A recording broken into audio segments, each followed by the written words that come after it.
Bagi teman-teman yang belum follow Instagram saya, silakan di follow karena di Instagram saya sering melakukan tanya jawab untuk follower melalui video. Kemudian Instagram juga saya sering bagi ataupun upload foto video tentang kesehatan. Nah, untuk teman-teman yang belum follow, silakan follow karena di Instagram juga saya sering bagi-bagi rezeki untuk teman-teman semua.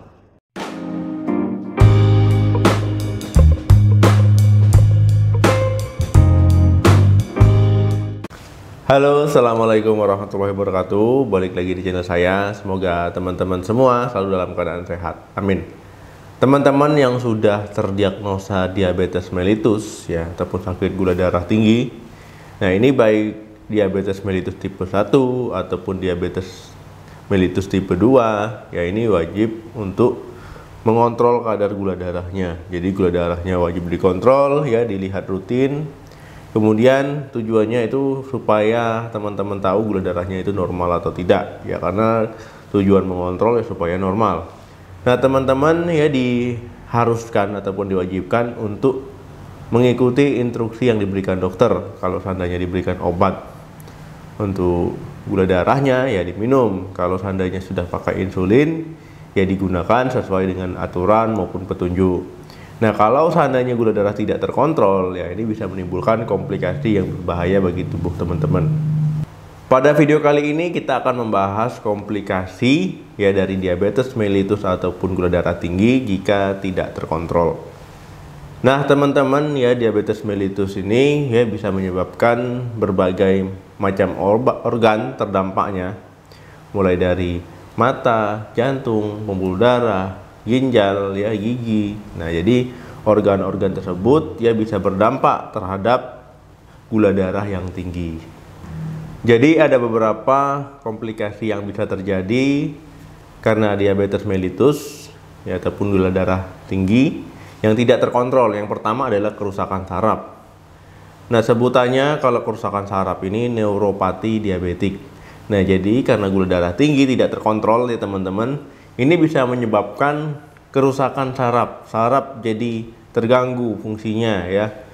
Nah, jadi ini paling dijumpai itu kerusakan saraf pada tangan dan kerusakan saraf pada kaki. Nah, orang yang mengalami kerusakan saraf bisa terasa kesemutan ya, kebas, nyeri, bahkan rasa panas ya, rasa sensasi terbakar. Nah, jadi memang penting untuk mengontrol kadar gula darah. Yang kedua, penyakit kardiovaskuler. Nah, jadi mempengaruhi kardiovaskuler ya. Kalau seandainya gula darah tidak terkontrol ataupun gula darahnya tinggi. Nah, jadi teman-teman ya, komplikasi ini bisa menyebabkan teman-teman bisa sakit jantung ya, kena stroke ataupun kena serangan jantung ya, henti jantung. Nah, jadi memang teman-teman sebaiknya kalau seandainya gula darah tinggi itu dikontrol. Jangan takut-takut ketika teman-teman ingin mengkonsumsi obat ya ataupun menggunakan insulin ya. Memang patuhi instruksi dari dokter itu sangat penting. Yang ketiga, kaki diabetik. Nah, jadi teman-teman ya, komplikasi ini sering terjadi. Nah, kaki diabetik ini maksudnya gimana, Dok?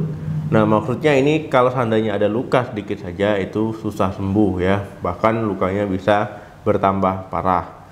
Nah, banyak orang menyebutkannya ini kena diabetes basah dia, ya nggak ada ya, diabetes basah itu tidak ada. Diabetes itu cuma ada tipe 1 dan tipe 2. Nah, kalau seandainya luka tidak kunjung sembuh ya ini dikarenakan gula darah itu tinggi ya, sehingga mempengaruhi sirkulasi darah ke bagian kaki. Kemudian juga saraf di kaki juga bisa rusak ya, akibatnya tubuh ya, kaki termasuk kaki itu susah untuk memperbaiki diri. Nah, akhirnya itu tadi nggak sembuh-sembuh. Kalau parahnya gimana? Kalau parahnya bisa diamputasi. Nah, jadi memang penting untuk mengontrol kadar gula darah ya. Bukan karena tipe ini bukan. Ya, nggak ada tipe basah itu, nggak ada. Yang keempat, hipoglikemi dan hiperglikemi. Nah, komplikasi ini juga sering terjadi, sering dialami oleh penderita diabetes. Kalau hiperglikemi itu misalkan orang datang dengan gula darah yang 500 bahkan lebih ya, 400 ke atas ya, 500 ke atas. Nah, ini hiperglikemi. Ini kondisi yang mengancam jiwa ya. Jadi harus segera ditangani oleh dokter ya, biasanya di UGD ataupun IGD. Nah, teman-teman, kalau hipoglikemi bagaimana? Kalau hipoglikemi ini ya komplikasi yang berbahaya juga, mengancam jiwa juga. Jadi gula darah itu tidak boleh tinggi, tidak boleh terlalu rendah. Nah, rendahnya misalkan ya 60 ataupun 50 ya. Nah, ini pasiennya bisa tidak sadar ya, bisa tidak sadar. Nah, ini memang harus diperhatikan ya, untuk mengontrol kadar gula darah itu penting, karena nggak boleh tinggi, nggak boleh terlalu rendah ya, karena komplikasinya bisa seperti itu ya, bisa hiperglikemi, bisa hipoglikemi pada penderita diabetes. Yang kelima, kerusakan ginjal.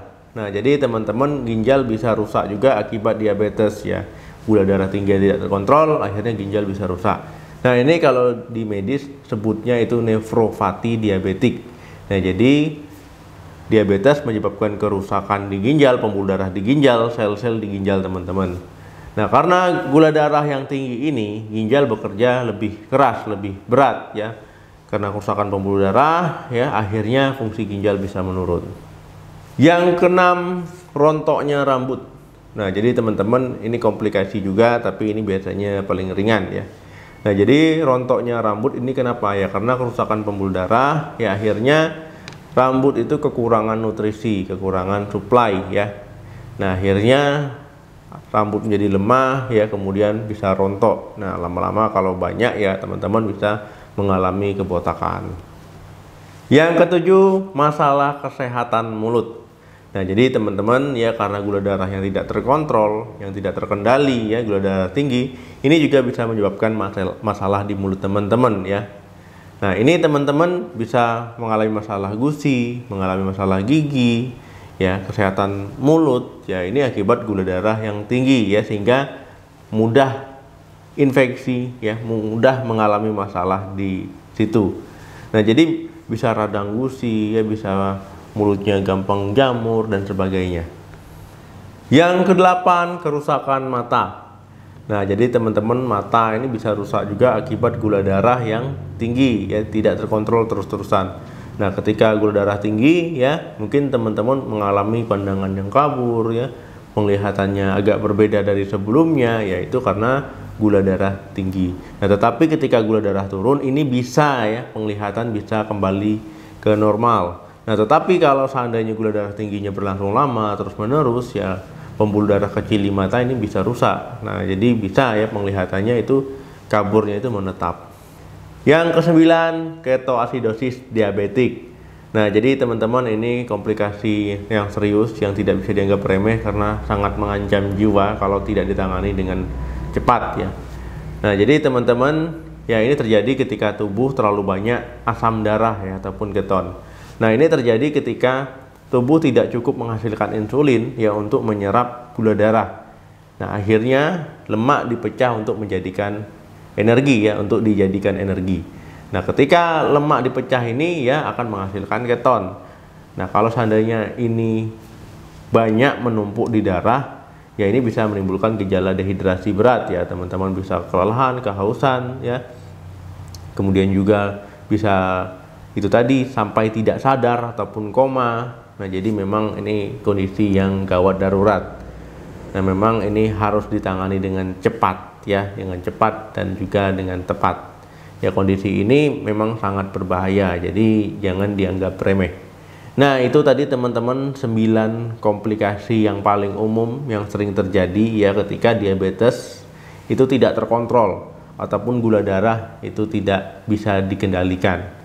Nah, jadi tiap orang itu mungkin menerima terapi yang berbeda. Jadi jangan teman-teman samakan, ya, antara satu orang dan lainnya. Misalkan teman-teman gula darahnya tinggi, tanya ke tetangga, kemarin dapat apa dari dokter? Dapat ini, beli aja di apotek. Jangan, itu berbahaya, ya.